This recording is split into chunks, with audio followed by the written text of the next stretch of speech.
Well, I've been recording this video most of the day and repeating myself constantly and whiffling and waffling on about how good or not good solar panels are. So let's have a look. Is it worth it? We're looking specifically here at mini micro inverters. Are they actually worth it? And I'm not talking about the solar panel attached inverters like the IQ7s. I'm not talking about those. I'm talking about, can you affordably pay for solar, have it work for you, and won't be paying it off for 6 million years? And the answer to that is yes, you can, but there's like a load of caveats to that. So I've come from Offgrid, so on Offgrid I get power, charges the batteries then go to an inverter which provides me power on demand. So I get power 24 hours a day. I'm just limited to my charging time is obviously in the day from the solar. Now if I have a grid tied system, a microgrid tied system, then what I get is I get power during the day up to whatever it provides, which obviously takes it off the electric bill.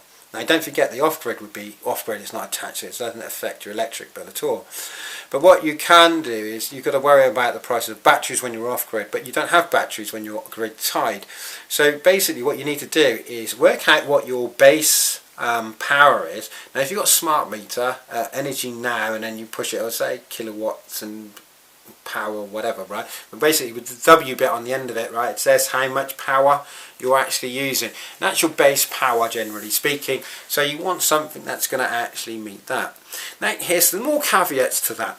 So your power that you need is kind of like whatever it is. Yeah, let's say it's 300 watts. So if you get a solar power system, you could turn around and basically say, oh yeah, I can run a 400 watt panel, will meet that requirement, but it's not that way because the current provided on the solar panels is specifically adjointed to the sun and when that actually shines.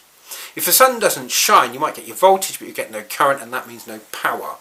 So what I've done on my system is I've got 4 solar panels, and today it's been a bit on and off-ish, but it is producing panels, it is reducing the panels. We have had a 0 and exporting power today, surprisingly enough, but I'm meeting almost 50% of my power anyway. Now if you're like really concerned about this 54% power increase, having a 50% meeting of that power makes it very cost effective because it stops that inflation that they've put in to pay for something political that costs exactly the same amount of money as they put out. But aside from that political problem, what you get is you have your solar panels set up, and you need to provision for them because of weather changes. So like we're overcast today, I'm making probably about 140 watts. The other day I'm making 700 watts. So it goes up and down and it's all over the place. But what we need to do is get close as possible to meeting that baseline kind of year round, whilst trying to make our system as small as possible, as affordable as possible, and as less intrusive as possible. So if you wanted to have solar on your roof, you could end up doubling the cost, so that's doubling the payback time. Because hiring out scaffolding and having to comply with all the rules and regulations for that adds up a significant cost. So you could have a pagoda or a shed in the garden, and I'm not talking about your home base and DIY sheds that, you know, a leaf could hit it and it'll fall down. I want about like a proper built shed up to building regulations. In fact, most of my buildings, if you actually go through to We Home Services, we have our big sheds, which are structurals, and they're 5 times building regulations performance. So we know that we can put solar panels on them, and they are more than able to support dead and live weights from having solar on them. So if you go down that route and you have one of those installed, I'm not saying you have one of our sheds, something similar, we're looking into it for you, trying to keep a nice low cost down, then obviously you've got this little building. When I say little, it's not, and that means that you need southward facing, or somewhere that can be seen south and unshaded, about a 3.3 to 3.6 meters by 2 meters of space to put this power generation shed in. As long as it's got a roof on it, then yeah, different regulations apply for that. So what you can do is you'll have your solar panels, and then probably down inside it what you'll have is your inverter, and then you may add batteries or whatever you want afterwards, depending on if you're changing your system. But if you're changing your system, then it goes up to a different tier, and then you're probably going to be wanting to go for a roof installation. Now, roof installations are not ideal. I'm looking out my window here and I can see quite a lot of roofs, and they're all about 45 degrees. Now, the optimum angle is actually 33 degrees. In winter, this is the funny thing, right? So summertime you want your panels angled like this. In winter time you want your panels angled like that. So as you can see, there's quite a difference there, and that difference actually can make a difference between 20 and 40% of your panel's performance. And generally what they do is they say, well, actually it's in the middle, so it's always going to be 20% wrong all the way across the year.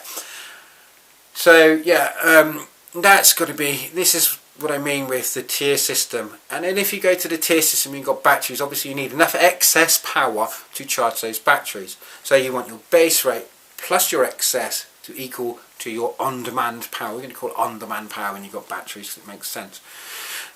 You can have your system split, so you can go on and off grid, but the problem with that is that what you would do is you would have your AC charging DC. So you've gone DC to AC to DC, which means lots of losses. And then what you'd do then is you'd have your batteries charging, and then you'd have to have a separate inverter, wiring, plugs, armoured cable and everything in, as well as a consumer unit fitted just for that off-grid. Now that probably sounds a bit much, but when you think about it, if I went off-grid and brought in the armoured cable and then put a plug socket up here and a plug socket downstairs, this is like my office bedroom. So this is what we have here, and then I can draw power from those, and basically it's my servers and UPS and stuff like that here and downstairs as well. So that's like our bulky kind of, you know, our on sort of power, but it doesn't touch the grid power at all. So basically what you could end up doing is effectively having two separate systems, and that's probably what you want to avoid really. Although technically speaking, a 4-pole diverter, yeah, so technically a 4-pole diverter, if you had 4 panels, those 2 panels should be enough in most of the summertime to produce enough power for your whole entire house. That's not an issue. And then you could split off the other 2 by using the switch to run a charge controller to charge the batteries up, and then an inverter. I'd have to actually work out that. That actually might actually work, although it could be a little bit of bother. But during the winter time and any other time, you could switch it off and have it solely powering your on grid tied inverter, and then letting it run through there. It depends on how much you want off grid power, or sorry, off sun power. We call it off sun power, which means that your solar panels are not providing any power or enough panels power nighttime. Yeah. So that probably may work for some of you, it may not. But yeah, is it going to make a dent in your power? It depends on how much power you use during the day. I mean, if you go, well, I'll give you free power all day, but you've got to still pay for it at night, it's kind of oxymoronic. But our house will use probably between 2 and 4 kilowatts in the daytime.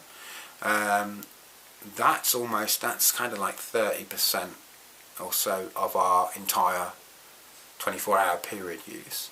So you need to go through and you need to work out what your base is, what your nighttime power is, and what your daytime power is, and you know, it's that figure that will make the difference of whether a mini micro is actually worth putting in, or whether you want to go up to the next tier. But if you're shaving off 30%, if you could shave off 30% off your bill and pay it back in 18 months, the next level, unfortunately, is, well, you're going to invest for 5 to 7 years in it before you break even, and you know, you're looking at paying a lot more money for the installation. In fact, you'll 3-4 times more at least, I'd say, because I know that the battery is going to double it. The inverters are double the price. You're going to need twice as many solar panels. You're going to at least 8 8 would be minimum, I think. I'll do the maths on that at some point, but I hope that helps anyway. So this explains whether micro mini inverters work, whether you want those. Don't get those cheap rubbish, they catch fire. So you need to get the proper equipment, obviously. The Solis ones are better because they have the right voltage nominals and low voltage startups, and that's going to give you more power more of the time. And they have been independently tested, and they have come back as one of the better ones, so that's ideal for you. We're doing them, they're going to be about, and including installation, is going to be about £1,300. You can go for a Renew, which is going to be roughly half the price of that, which means we're going to use older technology, used technology that we regrade. And oddly enough, I got some solar panels and they were used, and they have no deficits at all, and actually make more power than they're actually rated for. So that's quite good. So there's no deficit there, but that's because we use high grade industrial and commercial panels rather than rubbish residential rubbish. Yeah. So I hope that helped. If you're on YouTube, you can subscribe to the Offgrid Solar. That channel just deals with solar if you're interested in solar. If you're on Facebook, it's our Solar UK. You can find us there, and we do have a blog which is linked from our website. I am doing the website. I have done most of it. It's all here. But I haven't sorted out the rest of it that I need to do. So hopefully just bear with me, and I'll get the rest of the nice new swanky website up online in the next couple of weeks. But I am inundated with bloody everything at once. So like plug sockets are breaking in the house. You know, when it rains it pours. Although the sun is shining, well, no, the sun isn't shining today, but it has been, so that's a good plus point, isn't it? So I hope you enjoyed. If you did like it, if you've got any questions, whack them in the comments, and hopefully we'll get back to you. We'll either do a video or we'll just reply to you in writing. Goodbye.